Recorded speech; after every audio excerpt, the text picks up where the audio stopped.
Hi everyone, welcome to another episode of my Dorney Park recreation. In the last episode we worked on finishing building out some of our midway areas, built the second half of the main midway up here at the front of the park, and cleaned up the Thunderhawk midway over here. At this point there's very little left to do as far as building stuff inside the park, getting our main attractions built. We've got 2 coasters and 2 track rides over here to build out, but other than that, everything has been filled in, which is pretty exciting. Obviously, a lot of work to do outside the park and the water park to go, and I'm doing some more detailing and tweaking as we go off camera, just to get some of the less exciting things out of the way in between episodes. But yeah, we're getting to the point where there's only going to be a few more episodes of the main park left to go.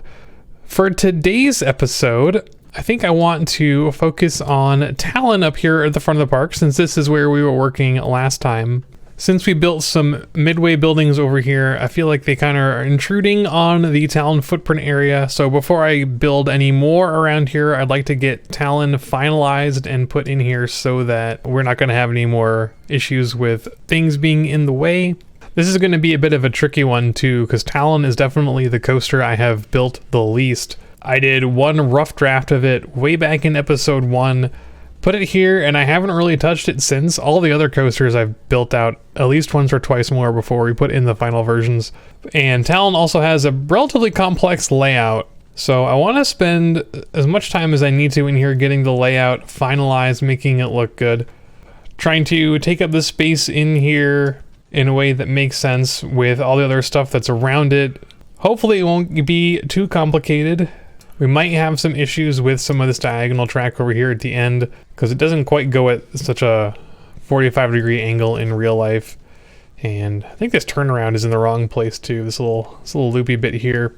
But yeah, I'm just gonna delete this and do another draft of it here, play around with some different ideas, see if we can get a build down that is reasonable and fits in this space and doesn't look super awkward. Definitely some bits in here that I would love to change for my next draft. So yeah, I think that's what we're going to focus on today, so let's get building.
All right, after quite a bit of messing around, I have a layout here I'm relatively happy with. As you saw, I've been struggling quite a bit with this one, especially on this helix after the Immelman. Getting that one to have a good shape and be the proper height off the ground and come out of the Immelman and into the next little hill. Getting all that worked out is really challenging. I think I have a shape which works okay. It's a little bit higher off the ground than I originally wanted it to be. Would have been nicer to have it a little bit closer so you have more interaction with the path there. But all things considered, I guess it worked out okay.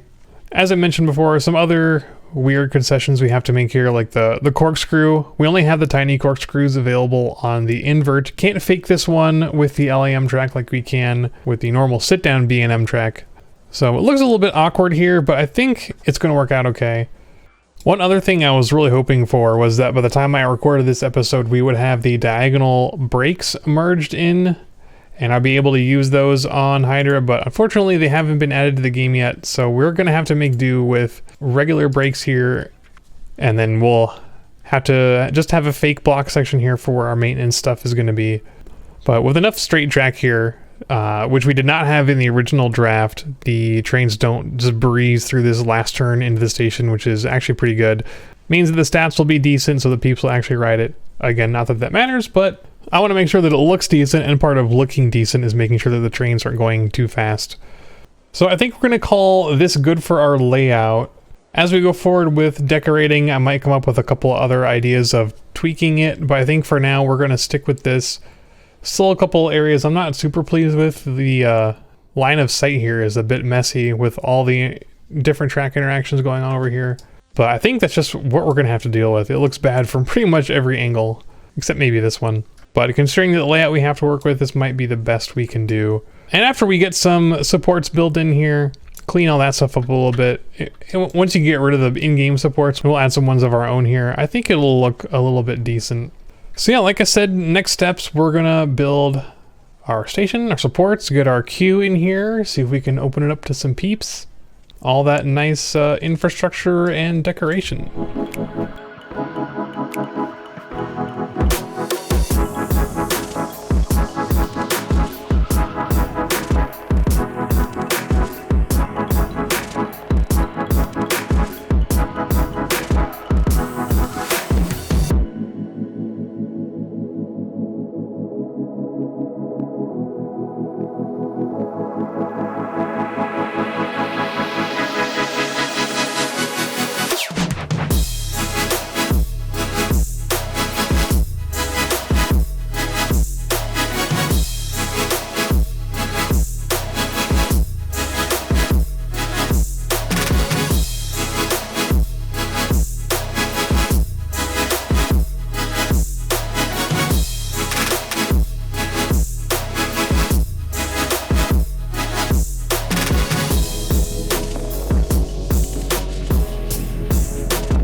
All right, we've been going for a little while, so I'm going to take a quick break here. Been messing around with a bunch of different decorations that we're going to need for this build. Got the station mostly done here. Need some more detailing around the outside probably. It's really hard to get a good photo of the station since it's kind of buried back here behind everything. And people usually don't take photos of roller coaster stations, which is a little frustrating. Doing the supports for B&M inverts can be pretty tricky, especially compared to the sit downs like we did for Hydra, where you can pretty much do everything you need to do with some single rail track and some poles. Here, because the supports go over the track, gotta pull out some different tricks, like we're using some signs here and cross beams for the lift hill. The lift hill is always the most complicated part. I got a couple reference parks to look at. Gonna play around with some more techniques here as well. And then I haven't touched supports for the rest of the coaster yet, but we're gonna get there. I did have to hack the stats of this thing a little bit.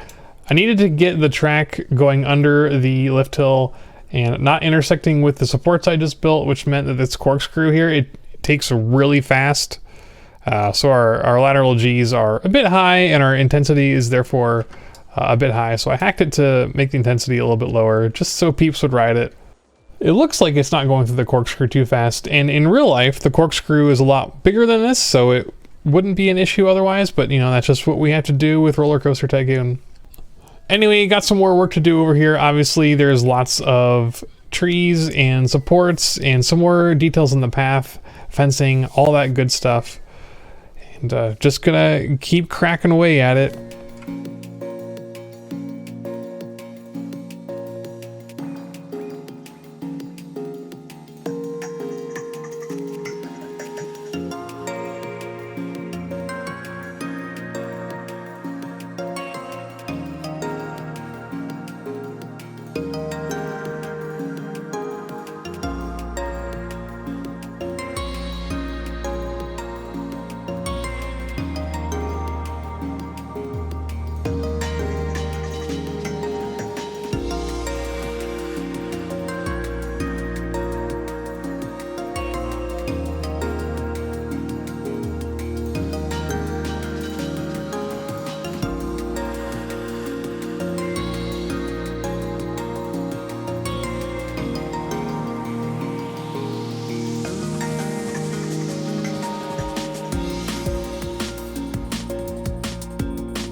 All right, we're gonna call it here for today.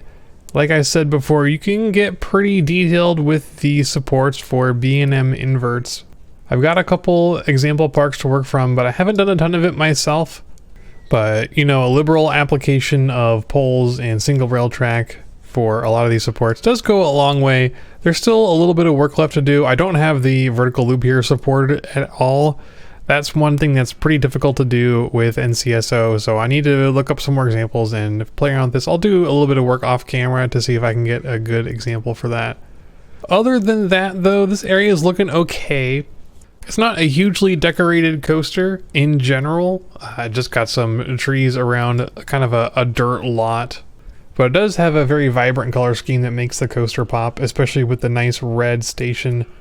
I was a little bit worried about having the brake run here on the diagonal, but played around with some different track architecture options. It came up with something that kind of looks half decent, at least from a couple angles.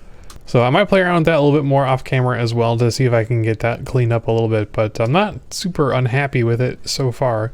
So yeah, Talon looking pretty sweet. You're not gonna lie, I'm pretty happy with this so far. It does help to kind of tie the front of the midway here together. It makes it look like the midway actually serves a purpose rather than just being at the edge of the park. Now we've got some more stuff over here.